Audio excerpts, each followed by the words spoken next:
It is a cycle of basically two monographs, which was based on a grant that I received with Professor Andreas Schönle, the chair of Russian at the University of Queen Mary in London. And we received a grant, we applied for it, of course, for the study of the process of Westernization of Russian educated elite in late 18th, early 19th century, which was, for us both, a very highly interesting topic, how you create a fully European elite in a basically non-European country. And that was a topic which interested us very much. And we started working on it, and as we applied for the grant, we immediately proposed two major products.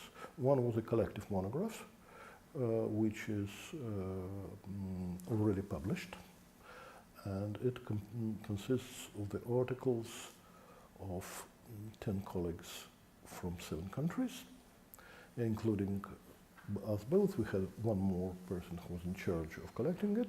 Yeah, we had a little research group, and we published it, covering different topics: Russian educated person in the army, Russian educated person in his family life, the organizations of Russian elite.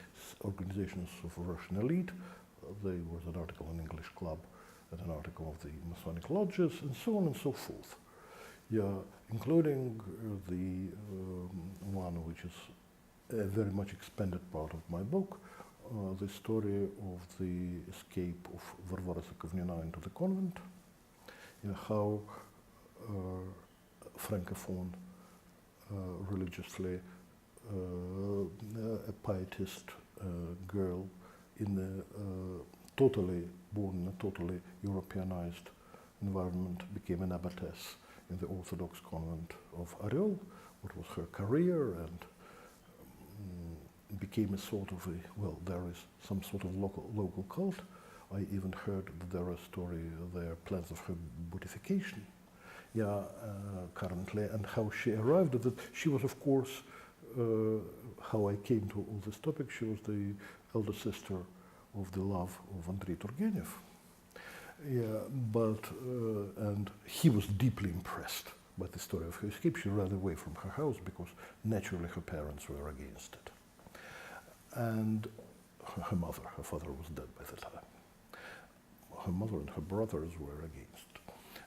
And so we made this collection of articles, but the second step was to writing a monograph, which was co-authored by myself and Professor Schönle.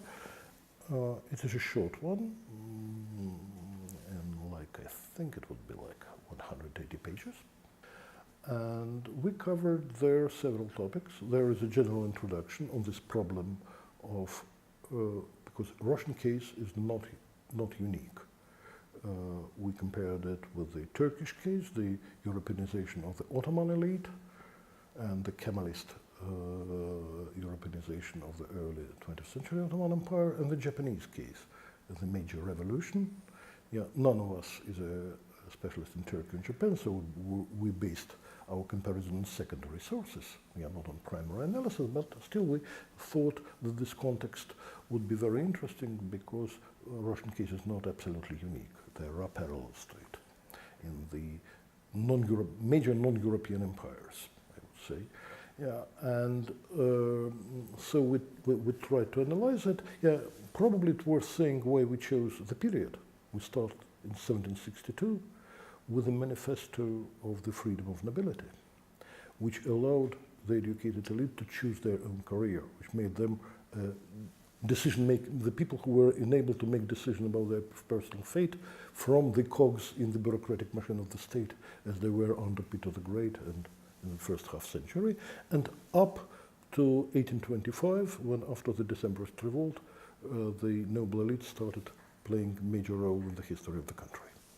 So that was our chronological framework, and we covered several topics: the state, the court, literature and arts in the life of the educated elite, religion, their attitude, their religious attitudes, education, yeah, their educational environment, yeah, and their material context with Western culture, travel, collection of art, yeah, and all other things.